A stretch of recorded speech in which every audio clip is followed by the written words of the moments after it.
सो इस लेक्चर में हम कुछ एग्जांपल्स देखेंगे फॉर लूप के। What you can do after seeing a example, आप वीडियो को पॉज कर दीजिए, उसको सॉल्व करने की कोशिश कीजिए एंड देन वीडियो को प्ले कीजिए and see if your answer is matching with my answer or not.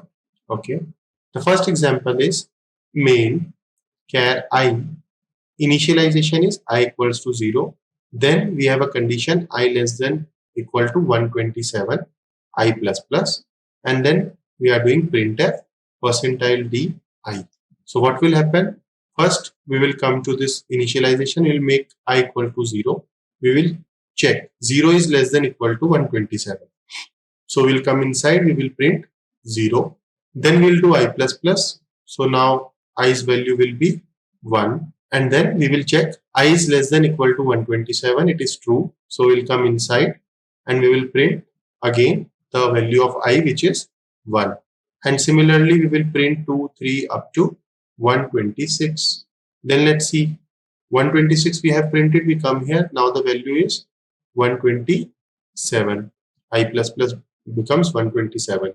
127 is less than equal to 127, so it will print 127 here. Then it will come here 127 plus 1. Now I is of type character and the range of I is, because it is character, it will be minus 128 to 127. So if I add 1 to 127, it will become the smallest number, so this will become minus 128 because of overflowing, right? So this will become minus 128. Minus 128 is less than equal to 127, so it will print minus 128. Then it will print minus 127, and it goes on again till 0, and then it will be a infinite loop. Again we are given with char I, so char's range is minus 128 to plus 127, and it is not unsigned, it is signed char, because if nothing is written, by default that variable is signed. For I equal to 0, I less than equal to, now we are given with less than equal to 127, right? I plus plus. So when we are at 127, it will go inside the loop and it will increment it. So when it will increment 127 by 1, we will get minus 128, because this is character and it will overflow when we add 1 to 127, and we will come to the other side. Okay, so this will be an infinite loop. Now let's see our next example. Main char I equals to 0 plus plus I greater than 0, printf percentile d I. Now यहाँ पे मैंने कुछ भी लिखा हो, we should always remember that this is initialization condition. It means जो भी first semicolon से पहले है वो इनिशियलाइजेशन है, फर्स्ट और सेकंड सेमीकोलन के बीच में जो है वो कंडीशन है, और सेकंड सेमीकोलन के बाद जो है वो हमारा चेंज है, तो हम उसी ऑर्डर में चलाएंगे। तो पहले मेरा इनिशियलाइजेशन होगा, ओके, देन कंडीशन चेक होगी, तो यहाँ पे आएगा plus plus 0, plus plus 0 means यहाँ पे 1 आ जाएगा, और फिर हम लूप के अंदर आ जाएंगे, क्योंकि यहाँ पे 1 आया है, 1 मीन्स ट्रू, तो हम लूप के अंदर आए, और यहाँ पे हमने क्या किया, printf I, तो we will print 1, then we will go to the change condition, so 1 is greater than 0, whatever is written here उससे कोई फर्क नहीं पड़ेगा, क्योंकि ब्रेक नहीं होता लूप यहाँ पे, तो यहाँ पे I is greater than 0 भी लिखा है, चाहे वो ट्रू दे फॉल्स, उससे कोई फर्क नहीं पड़ेगा। फिर हम यहाँ पर आएंगे plus plus I, so I की वैल्यू फिर 2 हो जाएगी, और यहाँ पे 2 रखेंगे, 0 के अलावा कुछ भी रखा है वो ट्रू है, तो यहाँ पे कोई भी वैल्यू हो 0 के अलावा वो ट्रू होगी, तो हम फिर से लूप में आएंगे, फिर उसे प्रिंट कर देंगे 2 को, फिर 2 ग्रेटर देन 0, कुछ फर्क नहीं पड़ेगा, फिर प्लस प्लस 2, I की वैल्यू 3 हो गई, एंड 3 इज ऑल्सो ट्रू, तो ये इस तरीके से 1 2 3 4 अप टू 127 प्रिंट करेगा। उसके बाद कैरेक्टर है, तो ये माइनस 128 पे जंप कर देगा, वहां से माइनस 127 माइनस 126, ऐसे करते करते माइनस 1 पे आएगा, तो उसने माइनस 1 प्रिंट किया।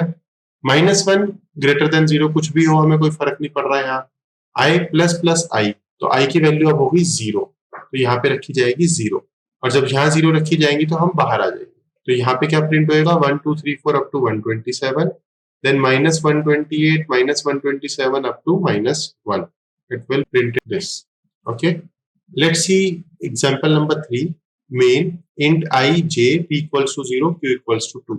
Now you can do this also. You can use comma to initialize more than one variables.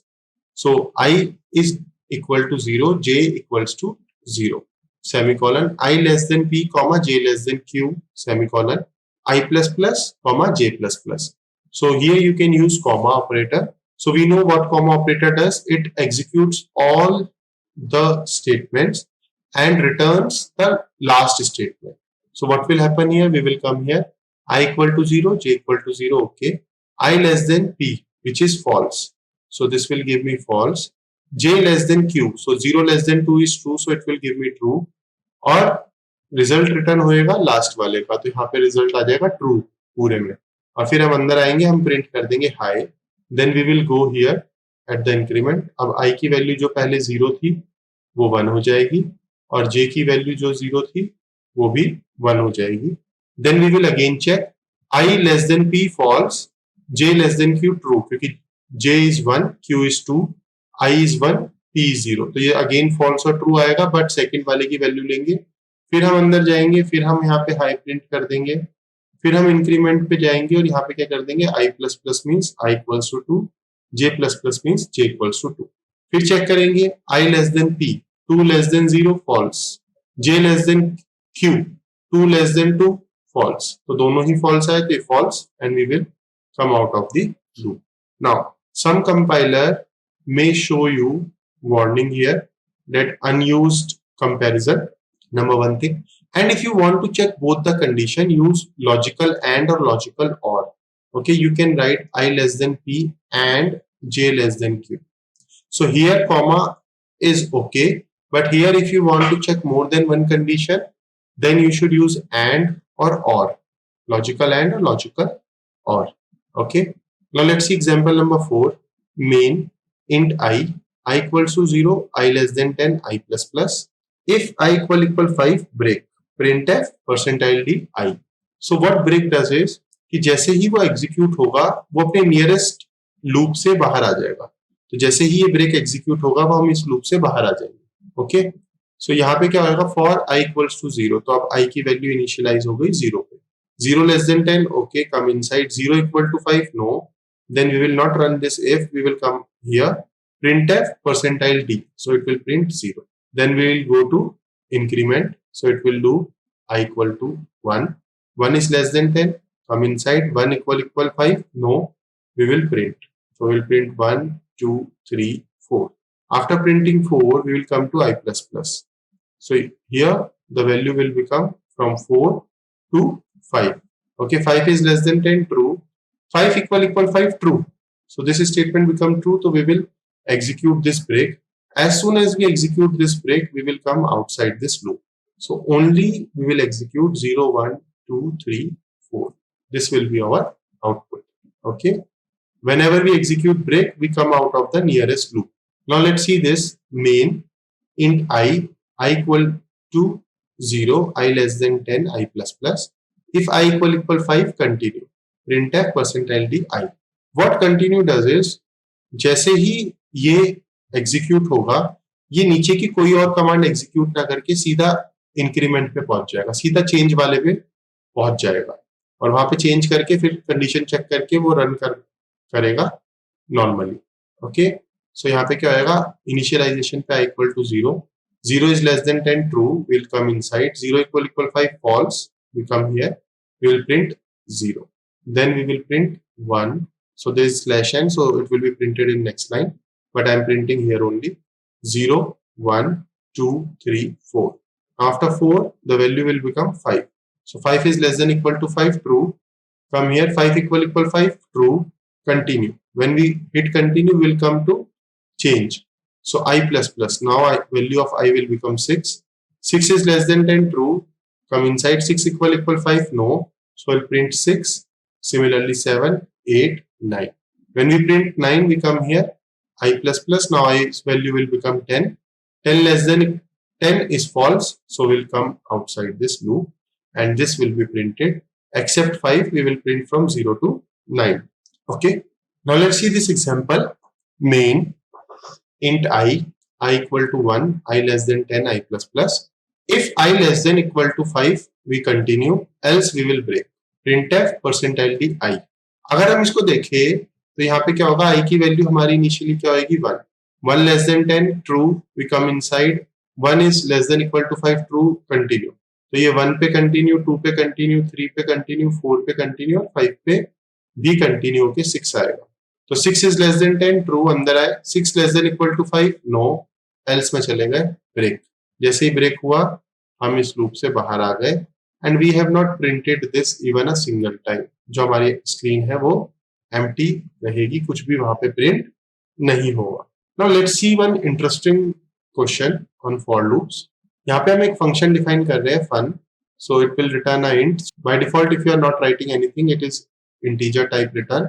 So fun static int I equals to 22, return I minus minus. Main for fun semicolon fun printf percentile d fun. Now it is a very interesting problem क्योंकि यहाँ पे हमें i की value बना के यहाँ पे check करना पड़ेगा, जब तक इधर वैल्यू 0 नहीं आएगी तब तक ही चलता रहेगा। ठीक है, तो i की इनिशियल वैल्यू i 22। जब हम इनिशियलाइजेशन पे आए तो हमने फन को रन किया, i की वैल्यू 22 हुई, i return i minus minus, it means value of i कर दो 21, बट यहाँ पे रिटर्न क्या करो 22, क्योंकि ये पोस्ट डिक्रीमेंट है तो यहाँ पे 22 रिटर्न होगा।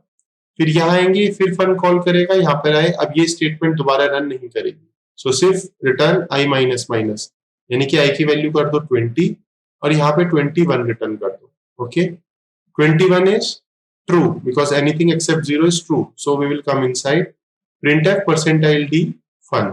तो दोबारा फन कॉल हुआ, return i minus minus, i की वैल्यू कर दी 19 और इधर रिटर्न कर दी 20, तो यहाँ पे 20 प्रिंट होगा। फिर हम जाएंगे चेंज पर, तो चेंज पर क्या है, फन दोबारा गए, return i minus minus, i की वैल्यू 18 कर दो और यहाँ पे 19 रिटर्न कर दो, no problem. Then we will come to condition, it is also fun, so यहाँ पे क्या आएगा, दोबारा आएंगे रिटर्न i माइनस माइनस, तो यानी कि i की वैल्यू कर दो 17 और यहाँ पे रिटर्न कर दो 18। अंदर आए प्रिंटफ परसेंटाइल डी फन, तो यहाँ पे फिर इसकी वैल्यू 16 हुई और रिटर्न क्या हुई 17, क्योंकि यहाँ पे पोस्ट डिक्रीमेंट है तो इसने प्रिंट किया 17। फिर हम यहाँ पर गए फन पर, फिर इसने किया वैल्यू 15 और रिटर्न कर दी 16। फिर यहाँ पर गए कंडीशन पर, तो इसने i माइनस माइनस करके 14 किया और वैल्यू रिटर्न कर दी 15, तो 15 is also true, we come inside. फिर हमने किया परसेंटाइल डी फन, फन पे गए, फिर इसने यहाँ पे 13 किया और वैल्यू रिटर्न कर दी 14। ओके, अगेन इंक्रीमेंट पे क्या आएगा, ये यहाँ पे 12 करके 13 रिटर्न कर देगा। कंडीशन पे क्या आएगा, ये इसको 11 करेगा और यहाँ पे 12 रिटर्न कर देगा। फिर प्रिंट में क्या आएगा, ये इसको 10 कर देगा और 11 यहाँ रिटर्न करेगा, तो 11 प्रिंट हो जाएगा।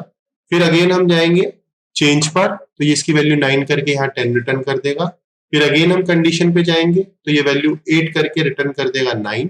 अगेन हम प्रिंट एफ पे जाएंगे तो ये इसकी वैल्यू 7 बना के 8 रिटर्न करेगा, तो हम 8 प्रिंट कर देंगे।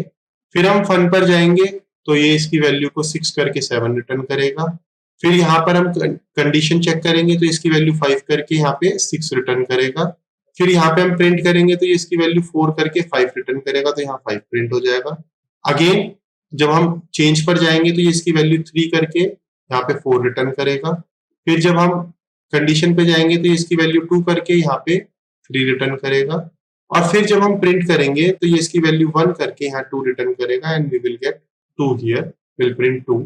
फिर हम चेंज पे जाएंगे तो इसकी वैल्यू 0 करके यहाँ 1 रिटर्न करेगा। फिर जब हम कंडीशन पे जाएंगे तो इसकी वैल्यू -1 करके यहाँ 0 रिटर्न करेगा। और जैसे ही 0 रिटर्न होएगी we will come outside the loop, क्योंकि ये कंडीशन फॉल्स हो चुकी है, 0 आ चुका है, तो हम आउटसाइड द लूप आ जाएंगे और हमारा प्रिंट कर जाएगा 20, 17, 14, 11, 8, 5 एंड 2। सो जब भी हम फॉर लूप का कोई क्वेश्चन सॉल्व कर रहे हैं हमें हमेशा ध्यान रखना है that first one is initialisation, second is condition and third is change. और हम जाएंगे कैसे, पहले इनिशियलाइजेशन, कंडीशन, फिर स्टेटमेंट्स, फिर इन तीनों का लूप चलेगा, चेंज का, कंडीशन का और स्टेटमेंट का। इस तरीके से लूप चलता जाएगा जब तक condition is not false. Okay, thank you.